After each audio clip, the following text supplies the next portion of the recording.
Apa tikupasirani ena mwa mafunso amene anafunsa Atolankhani ku press briefing ya seeded lero lino, ndipo mafunsowa Sylvester Namiwa adawayankha motere. Msonkhano ndo Atolankhani sindimafuna kuti ndiyankhule kwambiri, ndikuzowa kuti mafunso bwalo ndilosegula. This is a press briefing. It is your show. Nonetheless, we are supposed to provide a substance. Allow me to open the floor for questions. We'll go by the same tradition. You'll be identified. Then you fire your questions. Thank you so much. Ngandi Lloyd Mbwana kutoka ku Malawi Post. Ndi mafunso atatu. Funso lamba ndinena kuti akhato ainalika wiki omwe anayi ndituwa kupita kuendera project yawo kusalima. So kunena kwa kuti project yafika pa 35%. Okay, now pa 35% inu mukubwera kunena kuti boma liyimitse. Ena kuona ngati kuti amati witch hunting, mukhangati kusaka kwasaka anthu amene mwina ulamuliro uja makhangati kuti amaendera limodzi. Munakhala ndi nthawi yonena kuti inunso mukhaye ndi nthawi kukayendera project imeneyi kuti akhato afika potere kuti mpaka mukane kuti pange suspend. Chachiwiri nchonena kuti ndimangofuna ndibwere pa mawu amene munanena kuti EPM mwafuna mupatse upangiri kwa anthu amene adzapanga appoint ma position osiyana-siyana. Taona asankha nduna start, mukaona bwinobwino nduna zimene zizi ena kuti kutengera ndi milandu, kutengera ndi mabwalo aku milandu, anthu amene wawa ali ndi milandu yoti akumayankha.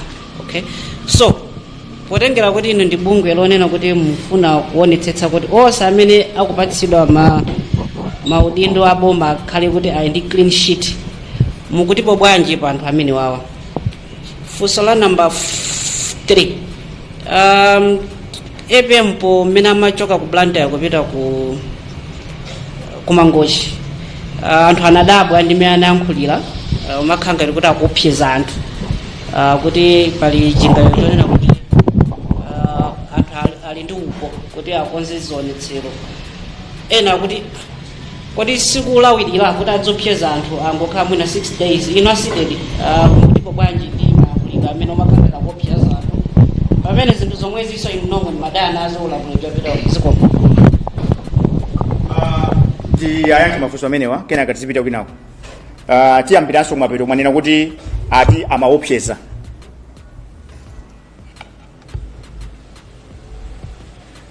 Choyambirira chimene tiziwe nchonena kuti dziko la Malawi ndi la democracy, and democracy yo ndimene atipasa kuti lero tikhale ndi ulamuliro wina. Mkatikati mwa democracy mo tili ndi maufulu osiyana-siyana. Ngati mukukumbukira bwino, tsiku limene amalumbira EPM adanena kuti Malawi is now free. Komanso mene amayankhula polumbisa nduna zija adabwereza kunena kuti Malawi has been liberated, and kuti mwina nthawi zambiri Malawi we are always economic of the truth. Nthawi zambiri instead of being objective timakhala subjective. Taziona za anthu oti amaoneka ngati samaopseza, anthu oti amaoneka ngati azibusa, koma zimene amapanga zosusana kwambiri za ubusa. Anthu ena amene amakhala ngati kuti za maufuluzo akutipasa maufulu opalibe.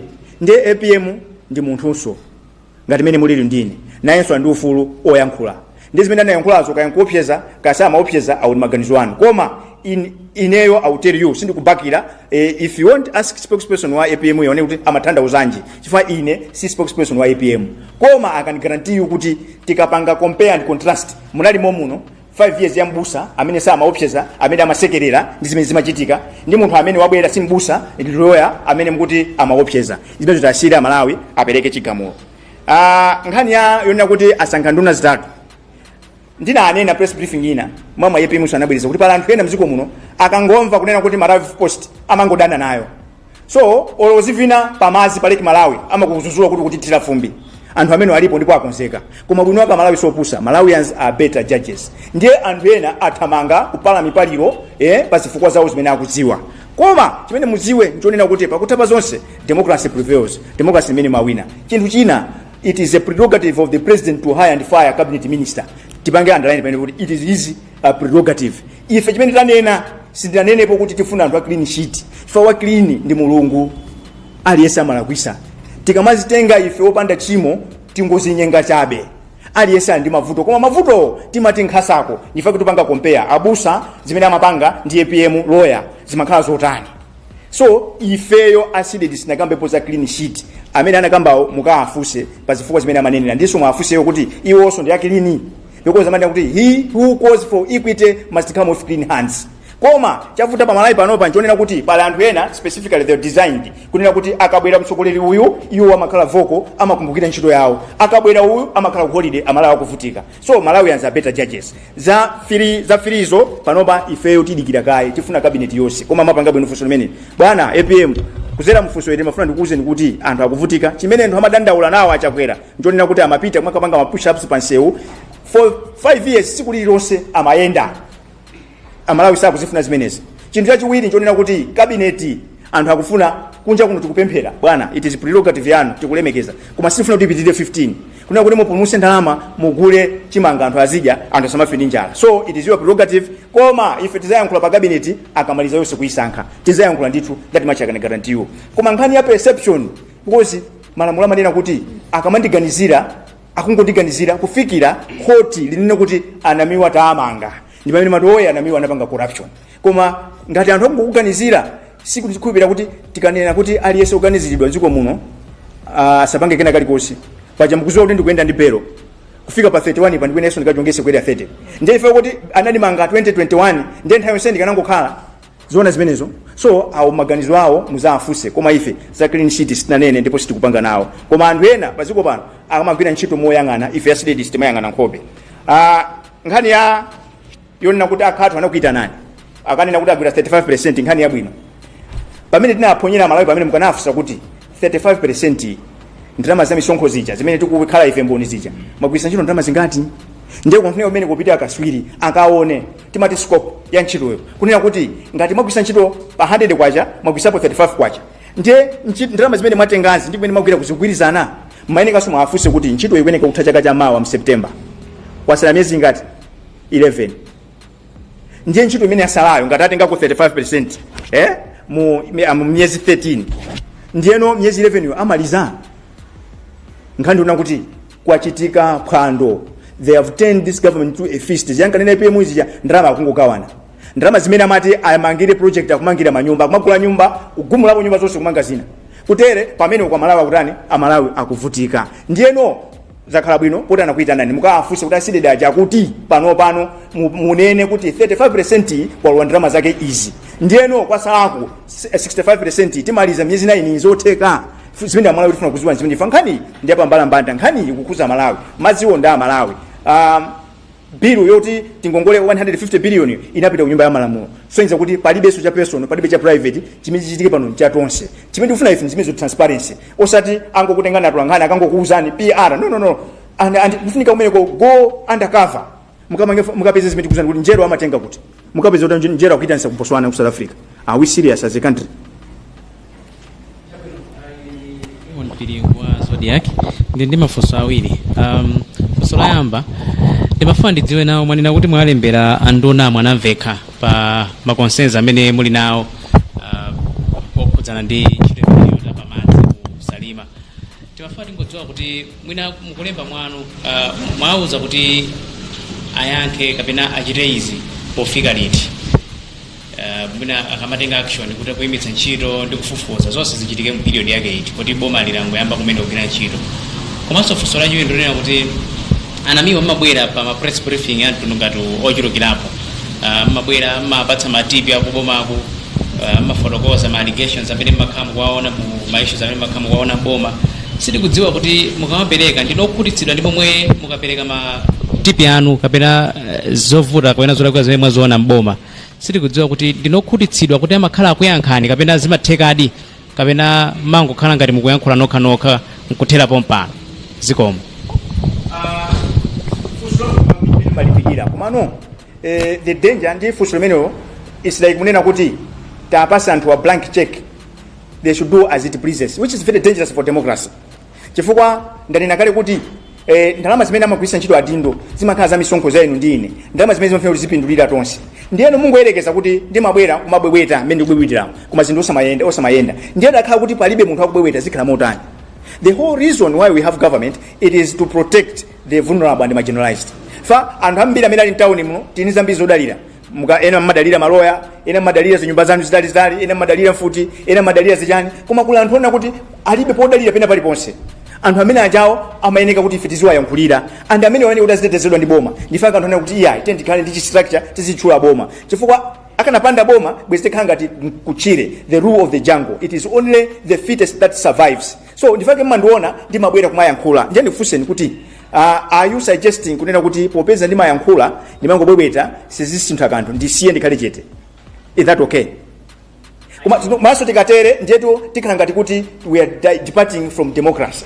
Fa democracy imanena kuti adindo akhale apa akhale osusa boma, ndiye pakhale ife as civil society tiziyankhula. So I understand the spirit of your question, yeah, and I'm addressing that. Don't worry, my brother. You are comfortable. Everyone now we are free.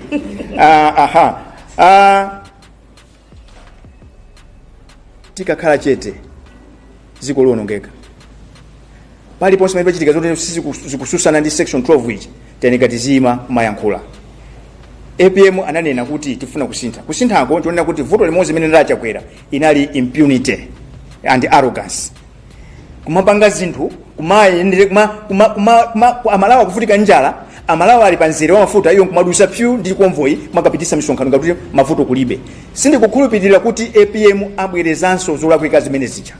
Njeno lero funso lanu ndendo tilisunge, funso limene mulisunge muone kuti kodi amwanamveka talembera kalata akhala chete kapena achita act. Ndifaka nani nakuyambira kuti timapanganso tipi bwana APM kuti anthu amene mwasankhewa akhala kuti akonzeka kwatumikira amalawa.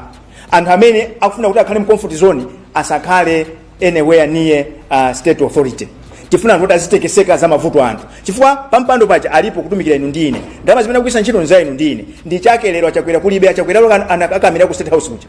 Anakufuna kwambiri koma achokako chifukwa kuti amalawa atani awayinga. Awayinga chifukwa chani kunali impunity and arrogance. Ndiyeno boma ili litengerepo phunziro amanena kuti pamene mzako wapunthwa, pamene pali zenje nzako wakweramo iwe matani umanika kuti udumpe. So mafunso amene ndabwino koma tatenta asunge tiwerengere kuti kati amene ndiyo yamba kulembera kwa minister mboma ili ndiye tione kuti amwanamveka apanga chani. Zikafika pona kuti amwanamveka kapena ndunazo yamba kukhala chete tialembera sukata APM kuti anyamatanu mwasankhawa akupwetekesani, anyamatanuwa apwetekesa Malawi. Fataona 5 years yapita ija cabinet yongokhala chimene mazo cabinet kugawana matumba fetereza taona chimene mazo cabinet kuyenda kusakaza ndalama kwa satira president. I don't think that APM is ready to have this kind of cabinet. Zikomo kwambiri. Ine ndi Comfort Brazils wa TVN Radio Maso Television. Namiwa mwina akakuzokhala kwayamba mwina kupangitsa press briefing yokuti ndi Salima Lilongwe water supply. Mafana ntadziwa kuti kodi mwina nthawi yonseyi mwina munali kuti mwina simachititsa kuma press briefing podzindikira kuti inu mwina pakakhala pena pakulakwika timakudziwani ndi zimenezi kuti mayankhula. Nanga nthawi yonseyi mwina munali kuti kufika pamene aunena pano kuti mwina ali pa 35% ya ntchito yawo, ndipo kunena kwanu kafukufuku kwanu mwanena kuti mwina ntchito imeneyi amaliza by next year. So ndimafuna tadziwa kuti kodi mwina inu nthawi yonseyi mwina munali kuti kumabwera pano patsopano kuti ntchito sizikuyenda bwino kulikata ngale ndizi komanso mwina ntchito imene munazo kuti ayimitse muona kuti izi mwina sizikhudzabe moyo ya Malawi makamaka adera la kulilongwe ndi madera ena ozungulira pa nkhani yokhudza ndi madzi. Zikomo kwambiri. Musikata chija tanena tinapanga dedicate paragraph yonse ya mtunthu kunena kuti mmene tikupempha kuti ayimise sikutirana kuti aitese ayi.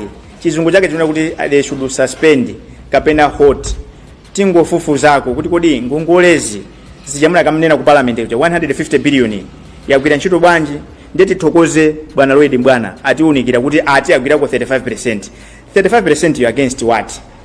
Chimene tifuna ife chimenecho sitikudana ndi project. Ndinena pano mulilongwe maza akuvuta ndiye munthu amene amayankhulira Malawi ovutika amene sangathe kuyankhula pawo ngati ine singabwere panene kuti iye ayimisani project imene musatipase madzi paja timanena kuti madzi ndi moyo.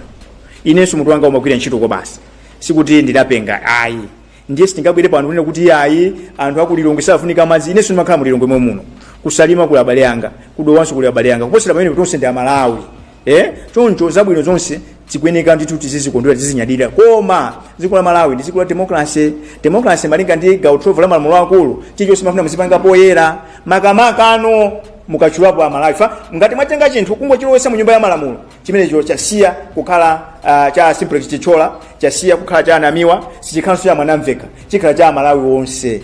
Ndiyeno tabwera pano osati tikudana ndi nkhani ya madzi. Nkhani madzi yofunikira kwambiri ndinakale kuti pano pa mulilongwe muno madzi so akuvuta tikanakonda project imene ikanatha ulumawa Amalawi tikufuna madzi koma ndalamazo tiziona kuti zikugwira ntchito yanji.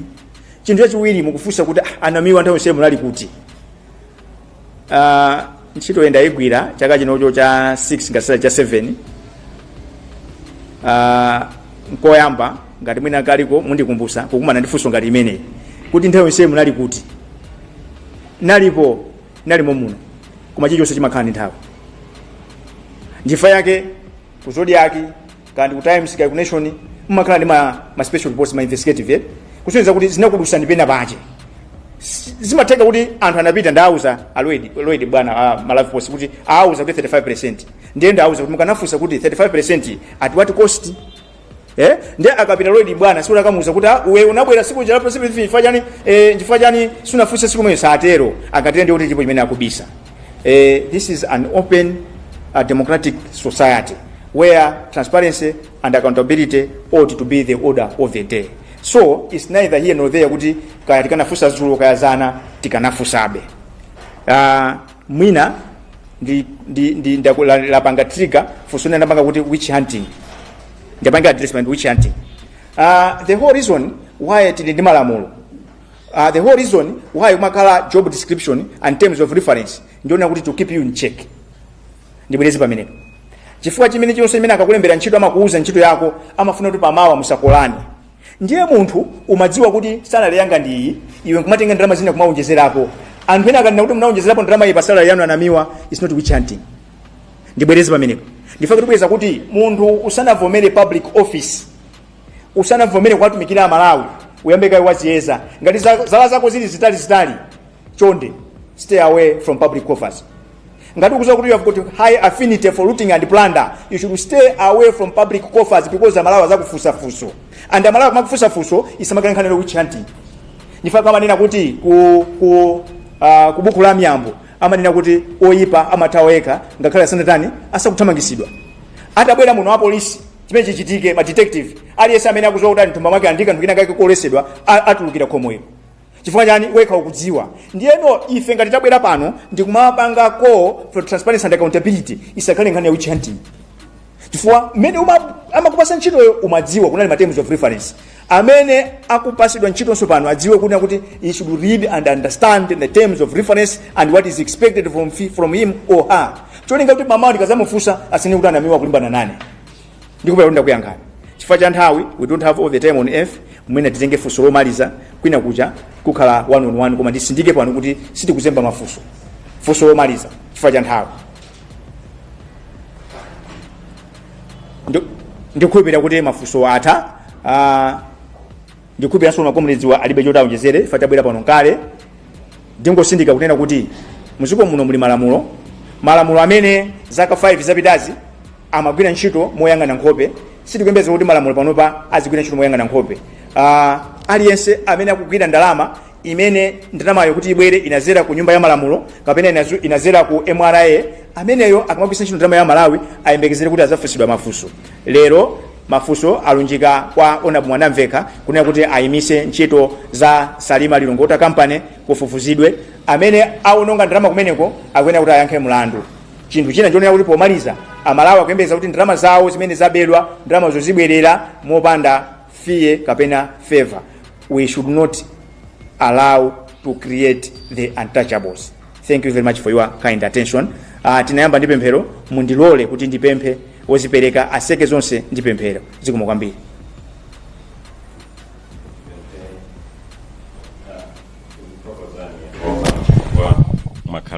kutitsogolera. Tikupemphera kuti Mulungu mupitirira kukhala nafe pamenenso tikati kugwira ntchito zathu zosiyanasiyana mu tsikuli mukhale nafe. Pitirizani kudalitsa dziko lathu la Malawi mu dzina la Yesu Khristu tapemphera, amen. kumeneko kunali kuyankhula kwa mkulu wa bungwe la SEDED amene wanda Sylvester Namiwa omwe anabwera ndi nkhani zokhudzana ndi salima Lilongwe waterway or water supply project. Aonera kuti kumeneko kuli zinthu zina zimene malinga ndiwo akuti sizikuyenda bwino, ndiye alembera nduna ya zachuma yatsopano a Joseph Mwanamvekha kuti akonze ayimitse maka ntchito kumeneko komanso achite kafukufuku pamomwe ntchito zakhala zikuyendera, akambapo nkhani yokuti akuti kumeneko chuma sichikumayendetsedwa bwino, akuti kulembana ntchito sikukuyenda bwino, ata Malawi sakupatsidwa ntchito zomwe akuyenera kupatsidwa. So awo ndi maganizo akuluakulu a bungwe limeneli la SEDED. Inunso ngati muli ndi zochitika tipezeni tikuwulutsirani ndithu. Ine ndi Imon Pilingu.